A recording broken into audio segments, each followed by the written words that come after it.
Welcome back to Extra Seat. I'm here today with Jim, who's running for my district here in Folsom. Jim, how has it been like the past couple months? Has it been stressful? People been talking to you more? Yeah, thank you for having me.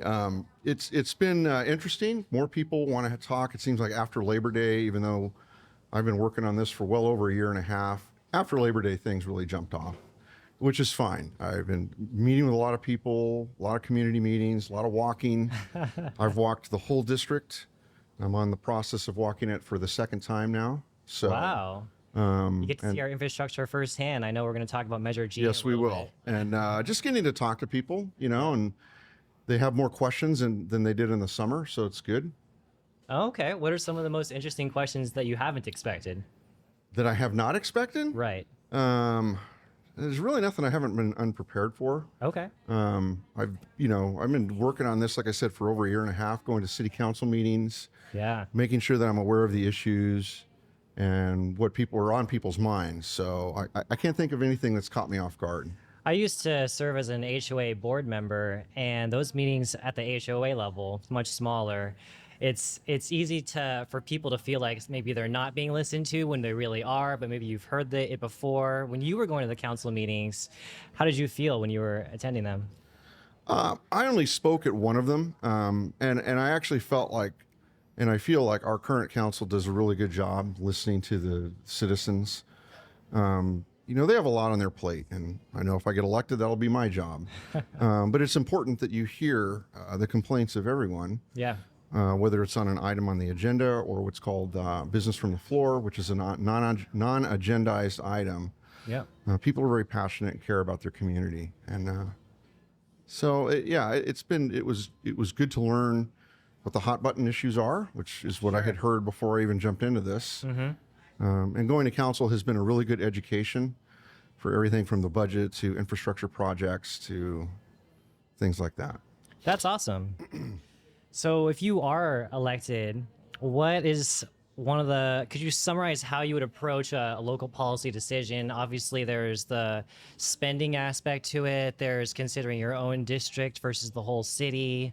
What are some of the questions you might ask before you vote yes or no? One of the big things will always be, what's the implications to the budget? Mm-hmm. The budget is boring. It's not exciting for anyone, including me, but it is crucial, and it is important that we as public officials stay within that budget and make sure that we don't overdo it on promises or things that citizens may want. It's kind of where we are now. Yeah, I recently was at a Measure G, not a Measure G, just a sort of a city manager meeting where they were talking about the budget 2 weeks ago. Mm-hmm. And all of the department heads were there, and they were explaining how they're all having to make trade-offs. So it's kind of hard sometimes. I'm sure it'll be very hard for you or for whoever to stay within budget when it seems like it's almost like choosing what doesn't get funded. It's a balancing act, but I've done that before. The last 20 years of my career in law enforcement, I was responsible for pretty good sized budgets, not just staying within the budget, but building the budget requests. So yes, you never get everything you want. I'll be the first to admit, but you have to know kind of before you even do your request, what's possible, what's likely, what's just forget it. You're not going to get this year. Sure. But it is important. And to answer the part of your question about like, how would I handle things that affect my district versus the city? Yes, we had to go to district elections. I think everybody's aware of that now, but the current council, and I know all the candidates feel that we're not going to just be concerned about just the district. So this is District 4. I'm still going to be concerned about what goes on in the historic district, what goes on in Broadstone, Empire Ranch, Briggs Ranch, other parts of the city, freeway projects. So I would be one of 5 members of the city council. And yes, I would represent District 4. And there are some unique challenges to this area, but I'm also going to be part of the bigger picture. We're not so big like other large cities where you're just concerned about just my piece of the pie. Right. Folsom's too small for that, and that's really not the culture of the city either. Yeah, I was reading up on your interview, your written interview with Folsom Times, and you were Mm-hmm. talking about bringing in new companies for the whole city. You talked about medical offices Mm-hmm. and things like that. So, how do you feel about what do you hope for Folsom in 5 years? Well, as you know, and I think I talked about it in that interview, we are becoming a medical hub. So right now in Folsom Ranch at south of 50, they're building, UC Davis is building what's going to start off as a clinical facility. I believe Dignity Health is about ready to break ground on their facility on the other side of East Bidwell. And then there's a couple more medical providers that are going to bring jobs to this city. And at all levels, not just, people think of doctors and nurses, but there's a lot of support staff, administrative staff, every type of staff. And so in 5 years, I would like to see all of those facilities. They're not going to all start out, but they will eventually end up as hospitals within 20 years. And they'll bring a great workforce here. We need to make sure that we have housing for them close to those facilities so that people that work there are not driving from long distances to come into Folsom. And I know this gets into one of my last questions I'd like to ask you. I know you've talked often about housing and schools and other things that are currently at capacity. Of course, we're building new schools. And one thing that I talked about with you when we were at the neighborhood meet and greet a few months ago was water. And I think that is one difference that you have with some of your opponents or whatever the word is. So I was wondering if you could just recap your position on maybe what you could do, what you might do for water when it comes to Folsom. So that's a great question. And that actually comes up a lot when I'm walking and talking to constituents and voters, residents. Everybody has this worry about the water, and it's legitimate. Our state has not built enough water storage facilities, but we don't have any control over that. We have to watch what's in our city. So I always start off with saying what is planned for Folsom Ranch, or the Folsom Plan area is the formal title, south of 50. Everything that's planned down there, that it's got about 10 more years before it's complete. The city has enough water for that, okay?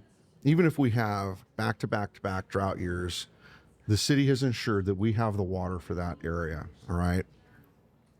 Our utility and waters director, Marcus Yasutaki, has done an excellent job of presenting our water, where our water comes from, what we would do in a drought year, what we have done in a drought year, and also what the city is doing to encourage more dryscape in the front yards. If you look at the new homes that are being built in Folsom Plan area, there's no large front lawns like you see in other parts of the city. And then even on the older sections of the city, especially where I live, people are changing their front lawns into dryscape, so there's less water usage. So we have reduced water usage as a city, and we will have plenty of water for the foreseeable future. Now, if we start talking about long down the line, and this isn't on anybody's radar right now, annexations or adding more sphere of influence, which, like I said, is nowhere near, it's not on anybody's radar.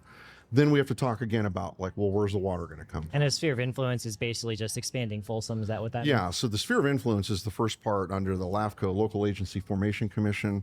There's a whole process to get into that. That's how South of 50 came about. It was first a sphere of influence, then it was annexed. But that whole process took 25 to 30 years. Got it. It wasn't done in So we have plenty of time to plan if we were to do something. Right. So, so that answers hopefully Great. the water question. Absolutely. Is there anything? So this is going to be a shorter interview. Is there anything That's else okay. you would like to say? Yeah, the main reason I got into this is that my career in law enforcement gave me a good perspective on obviously public safety, law enforcement, planning, forecasting, staffing for a growing population.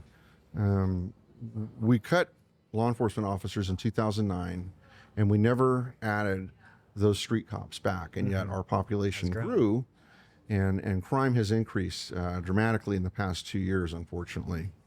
We did get some positions in this last budget cycle for the HOT team, homeless outreach team, which was needed, but we are still way behind the curve on where we need to be in staffing our police department. Our fire department is in a little bit better shape, but they have some needs too. There's some gaps in the fire department as well. I don't want to leave those guys out. And if you ask anybody in Folsom, and I have talked to hundreds, if not thousands of residents now. Their biggest thing is we want it to be a safe community, and we want the school system to remain Top tier. top notch, which a lot of our schools I just saw were ranked again at the top of the list for the whole state of California. We want to keep it that way. Obviously, the city doesn't have any control over the school district, but we need to work collaboratively with the school district to ensure that things are going smoothly between both entities. Excellent. Thanks for dropping by. Okay, thank you for the time.